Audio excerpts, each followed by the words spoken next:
Ini kita mau servis kulkas Sanyo 1 pintu, kompresornya si LG ya. Nah ini keluhannya nggak dingin itu yang pertama dilihat. Maksudnya setelah dipastiin kompresornya oke ya, ini udah kompresornya saya pastikan hidup. Belum tahu sih kompresinya bagus banget, belum tahu, tapi kompresornya hidup. Nah umumnya bocor tuh di filter. Ciri-cirinya tuh begini, misalkan kayak di sini kan ada sambungan ya. Ini sambungan ini nggak berminyak. Ini sambungan nggak berminyak, kering lah. Kemungkinan tidak ada bocor. Ini juga sambungan kompresor nggak ada bocor. Cuman ini filternya ini komponen ini tuh namanya filter dryer nih. Isinya silika selain saringan ya. Itu ada silika buat nyerap uap airnya. Nah ini warnanya tuh beda. Warnanya itu berminyak gitu, lancat-lancat berminyak. Misalkan kalau kita pegang tangan gini, ini tangan kita tuh bekas kayak minyak gitu. Bagi daerah bawah sini, di sini yang banyak banget soalnya ini. Tuh, tangan langsung menghitam berminyak, dan ini dipastikan bocor. Tuh. Terus langkah-langkah awalnya kita tes dulu kompresornya masih bagus apa enggak. Jadi selain dicek ampernya, nanti kita cek kompresinya ya masih oke apa enggak. Cuman kalau bocor halus gini kan kemungkinan kan masih ada freon, apa ya, refrigeran itu freon nih nyebutnya ya, disebutnya freon orang kita ini. Ini freon itu mungkin masih ada freon dalam kulkasnya. Jadi jangan dilepas dengan las ya, kita lepasnya pakai cutter pipa, dipotong, potong. Jangan pakai las, takutnya nanti ada ledakan.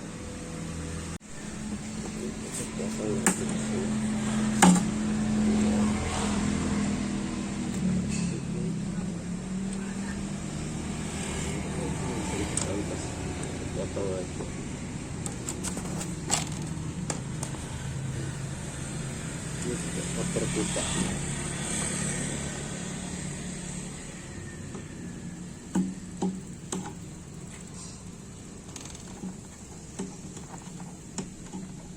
Potongnya asal bekas aja, udah garis dikit, jangan sampai putus, nanti dia pipanya kempet, dipotekin begini. Nah, ini filternya nanti kita ganti ya. Ini bocor. Nah ini berminyak di area sini tuh, berminyak sama ini. Ya bisa aja sih kita las doang, cuman kan karena ya filter harganya berapa sih, jadi ya bagusnya kita ganti aja. Terus ini buat pengisian freon ya, buat pengisian freonnya dari sini, dia dari pabriknya itu dibuntu begini. Nanti kita bikin pentil dulu, pentil buat ngisi freonnya ya, istilahnya tuh akses valve.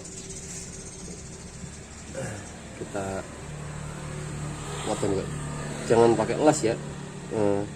Takutnya masih ada freon, bisa aja ada freon terjebak. Misalkan di sini kan udah kita potong, ternyata di kapiler ini kan kita potong pakai tang potong ya, jadi kan dia rapet. Kemungkinan kan masih ada freon di sini, itu menuju ke freezernya, ke evap, ke freezer sampai ke sini, pipa suction ini kompresor, kemungkinan masih ada freon. Jadi bahaya, apalagi freon-freon yang udah terbakar kayak R600A kayak gitu tuh nggak boleh. Makanya kita potong gini aja, kita pastiin udah nggak ada freon lagi. Ini udah kita potong di tempat pentil pengisian freonnya. Nih, ini udah kita potong. Ini dari kondensor nih udah kita potong. Ini kapiler udah kita potong. Sisanya nanti kita las. Ini kita lepas di las ya, buat mengetahui kompresornya masih bagus enggak kompresinya. Nah nanti ini kita lepas. Nah ini pipa discharge-nya menuju ke kondensor, ke bodi, makanya bodi kulkas itu kan panas tuh. Nah dalamnya itu ada pipa kondensor, namanya kondensor ya. Nanti keluarnya di sini. Ini discharge, inletnya ke sini masuk ke kondensor. Ini outputnya kondensor sini. Di sini menuju filter dryer. Filter dryer sebelum kapiler. Alat yang kita butuhkan ya, ini kita pakai tabung oksigen, LPG, ini ada freon kaleng ya, R134A. Ini untuk merek ini juga saya merekomendasikan sih, karena bagus, murah, bagus. Nah, ini ada tang potong, ini cutter pipa, ini gunting nanti buat motong kapiler, karena saya nggak punya cutter kapiler, nggak punya, jadi saya pakai gunting. Ini, nah ini pipa ini tuh bekas tangkai evap AC, jadi saya modif. Ini ukurannya 1/4 in, nanti kita pasang di sini. Ya, ini kita lepas pakai las, ini pasang ke sini. Terus ini amplas, nanti sambung-sambungan sebelum kita las itu kita amplas. Untuk discharge nggak saya lepas, tapi saya tebelin lagi, nanti dikasih diampas dulu baru dilas ulang biar bagus hasilnya. Alat-alatnya ya kayak analiser, tang ampere, itu kabel tis buat ngikat filter. Udah ini aja sih, alatnya nggak begitu banyak karena ini nggak terlalu rusak berat, rusak ringan aja.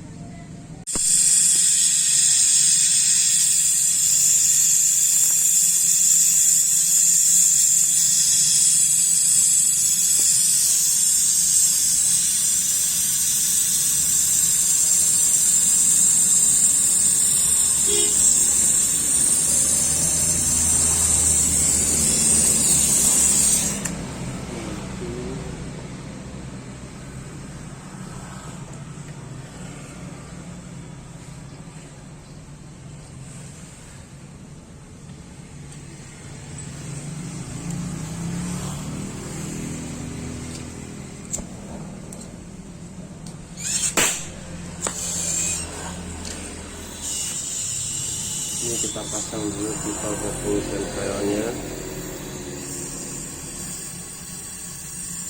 Ini saya gunakan kawat perak ya. Ini bahannya tembaga, kalau tembaga kita pakai kawatnya kawat las perak.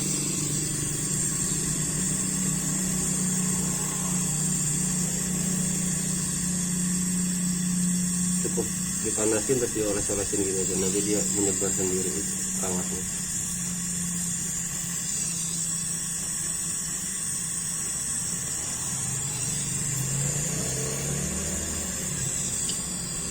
Ini ada soknya juga nih, ini sambungan nih baru bikin soknya.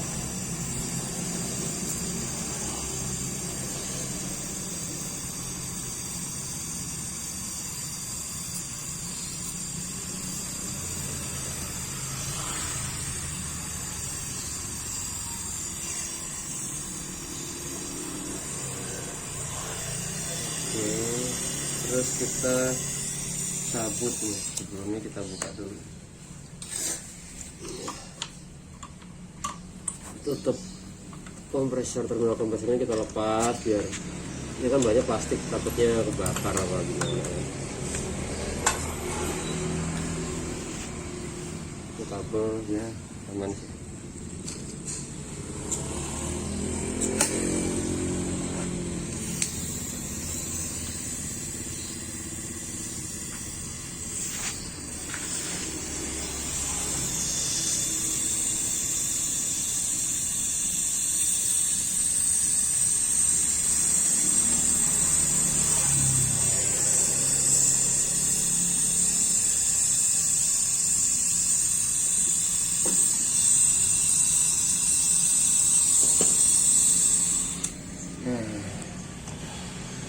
Nah itu kita mau pasang filternya, salah. Itu kita mau tes kompresornya dulu ya, tes kompresinya nih. Nah, kita pasang angkat di sini, tapi di sini masih panas ya. Ini kita pasang ke power. Jadi nanti ini kan sisi hisap, ini sisi hisap. Nanti di sini keluar rasanya kencang, kita bisa pakai feeling. Ini terbaca ampernya 0,7, kompresinya masih bagus. Bagus. Ini kalau standarnya sih tuh ada yang bilang, misalkan ini kita pasang pentil ya, terus kita hubungkan ke analiser gitu.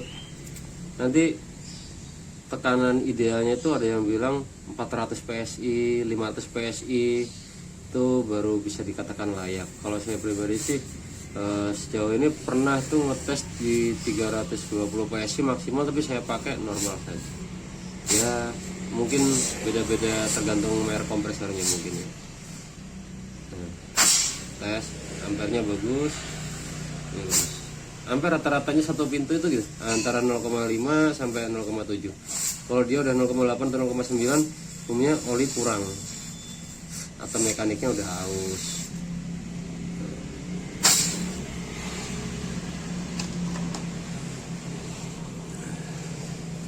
Lalu kita amplas sedikit di ini sebelum kita las pasang filter dryernya biar bagus hasilnya ya. Nah, ini saya pakai amplas. Amplasnya nggak terlalu halus, nggak terlalu kasar. Ini saya pakai berapa, 150 atau berapa kemarin ya, lupa sih. Nggak terlalu halus, lama amplasnya. Ini ngampas cuma buat ngilangin kotoran doang ya, bukan untuk mengikiskan pipanya. Nah, itu makin tipis malah.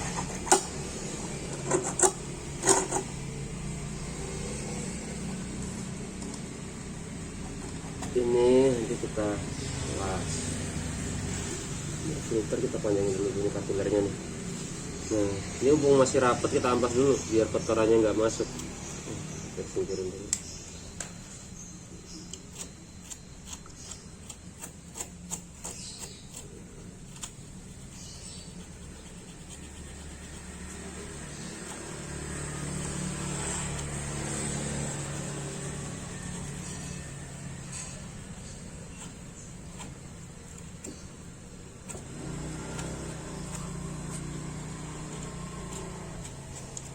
Kita ampas, jadi kita potong.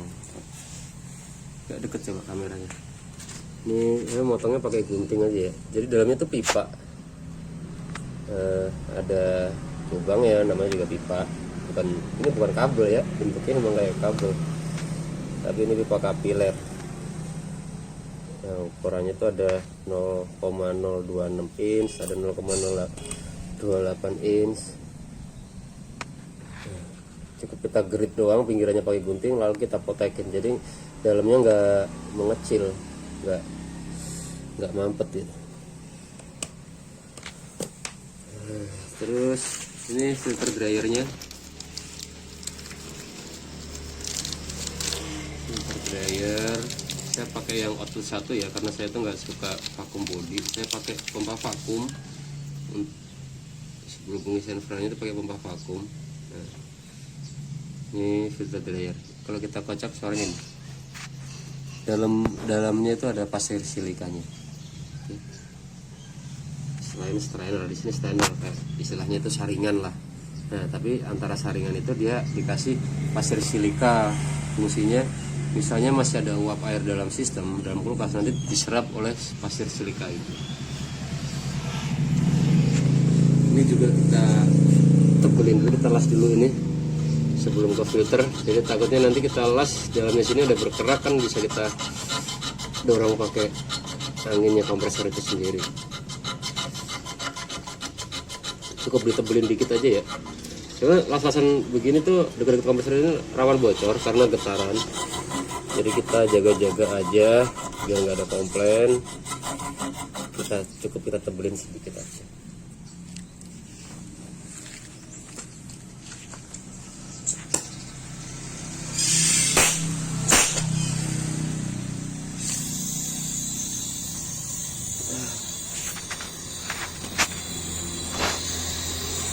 Selalu gunakan kacamata ya buat ngelas ya. Jadi kita utamakan dulu keselamatan mata lah. Meskipun ini berarti bukan las listrik, tapi percikannya bisa saja itu kawat lasnya mercik atau mental, ada letupan kecil gitu, bahaya.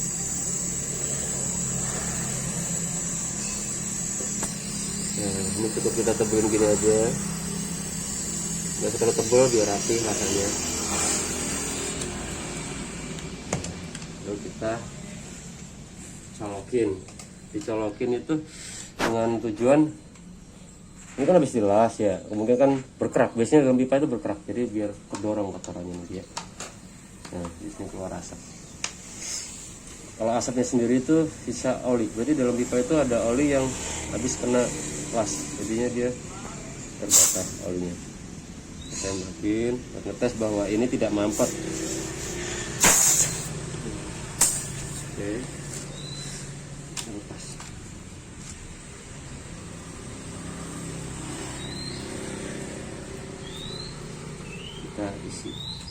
batas sederhana. Ya pernah beli gini, ternyata mampet pernah. Jadi saya tiup ini nggak keluar. Pernah ya, namanya buatan manusia pasti ada kekurangannya.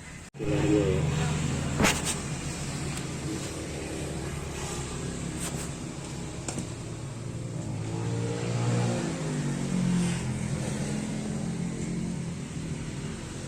Jangan terlalu dalam, takutnya tembus ke saringannya.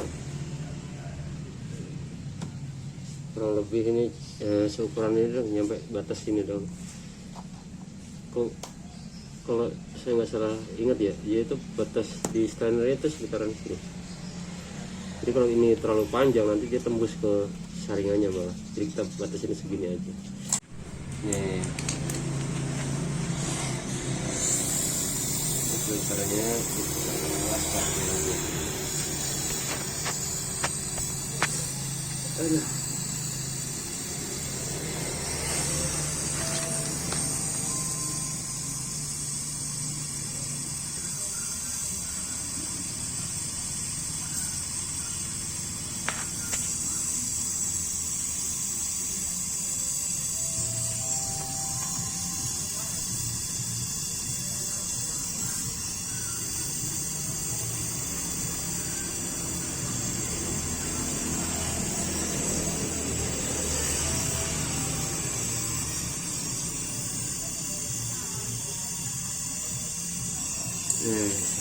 Nah, terus kita colokin lagi.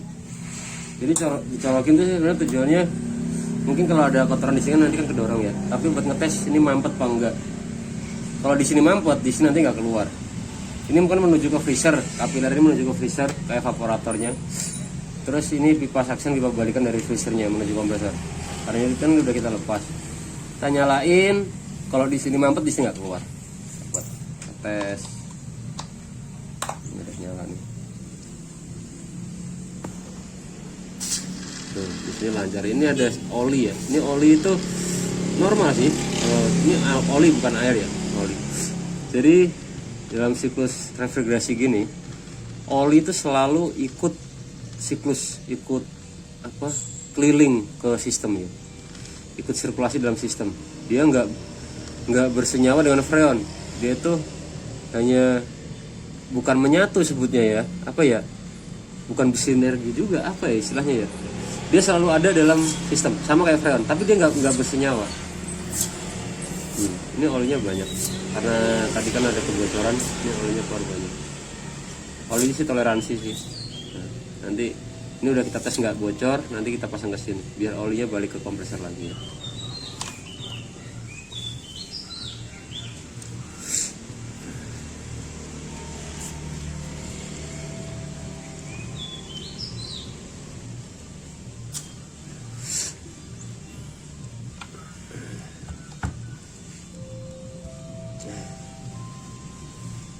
Kita amplas sedikit biar nggak kotor, biar nempelnya bagus.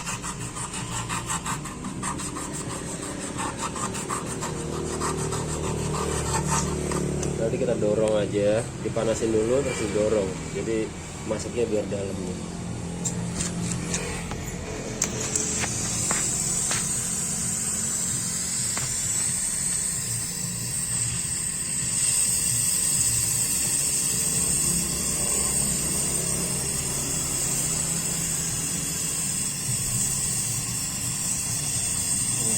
Dalam baru kita kasih bawah.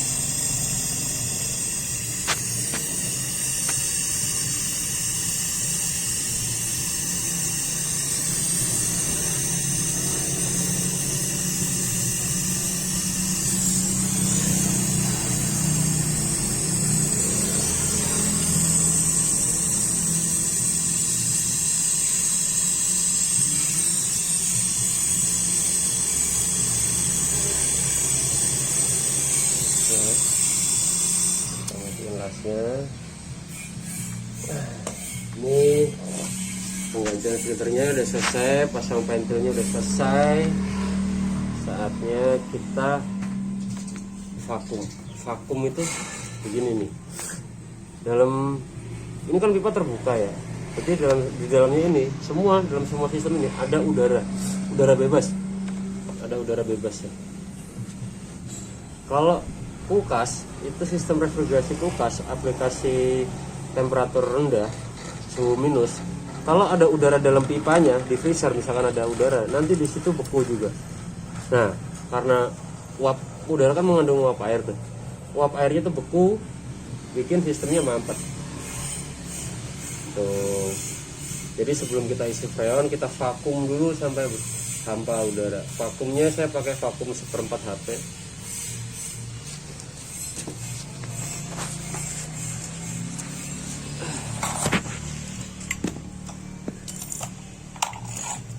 Ini pompa vakumnya, saya pakai vakum murah ya.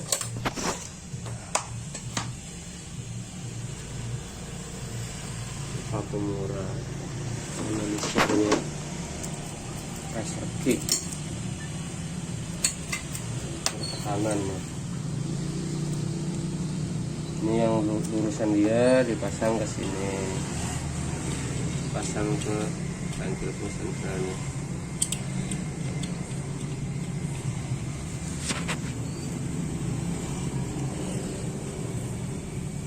Lalu ini kita arahkan ke vakumnya.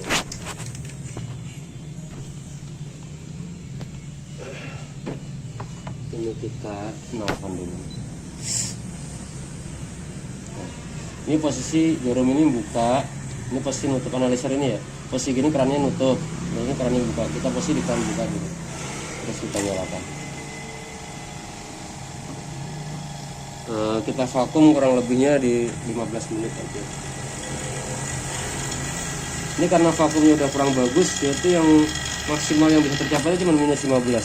Sebenarnya standar yang bagus tuh ada satuannya mikron, ada yang bilang sampai 500 mikron yang bagusnya. Cuma kalau saya nggak punya mikron box, jadi saya pakainya analisis biasa. Dengan satuannya tuh masih PSI, jadi ini maksimal di minus 15 PSI. Vakumnya kurang bagus. Kalau yang vakum yang bagus itu bisa nyampe minus 26 PSI bisa.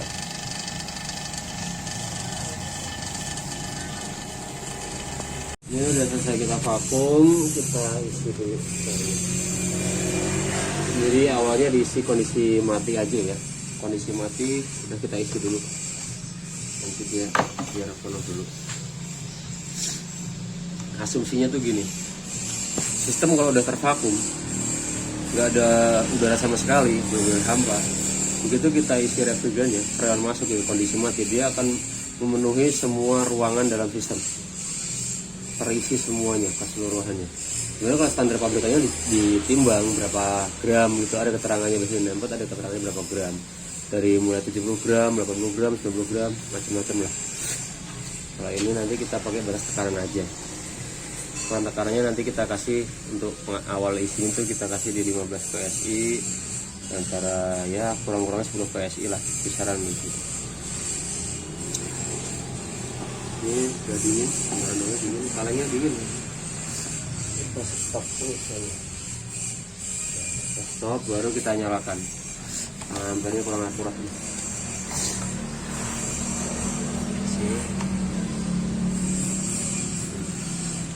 Stop dan set tekanannya di berapa itu. Ada di bagian enakan.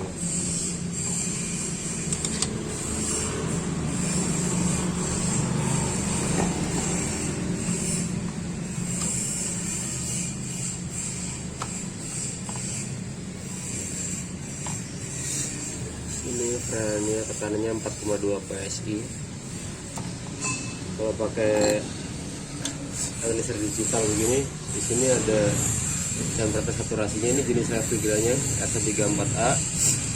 Ini tekanannya dalam PSI, di sini di sini ada saturasinya, saturasi refrigerannya. Ini sekarang kita cek temperatur evapnya di 6,4 ya.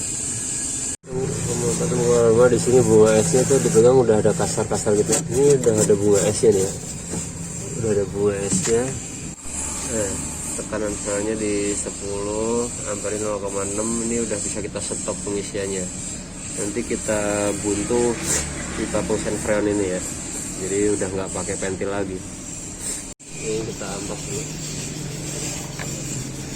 Ampas sini.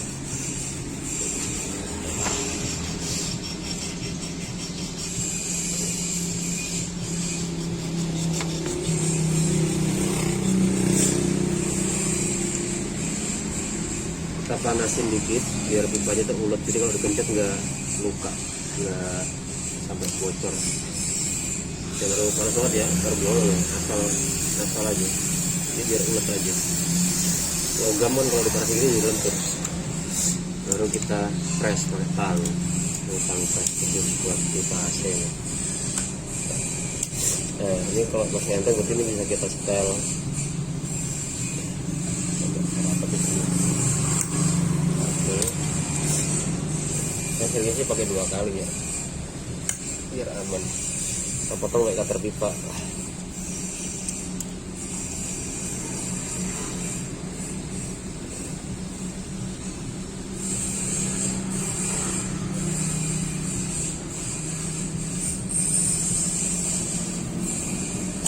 Nah, ini baru kita las.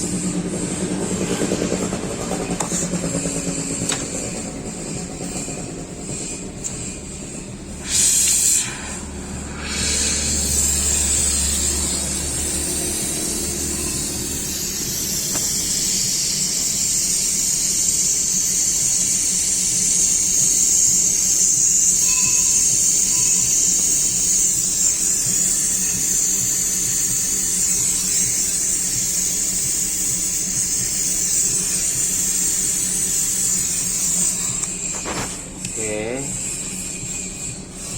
terus kita lepas.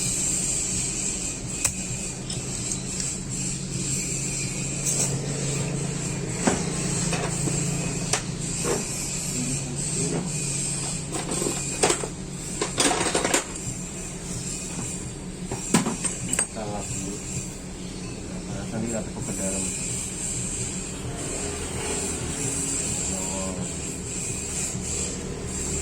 Kayak di Inggris aja bisa. Oke. Nah ini filternya kita rapihin, kita kabel biar nggak ada getaran, semua kita rapikan. Jadi pekerjaan selesai.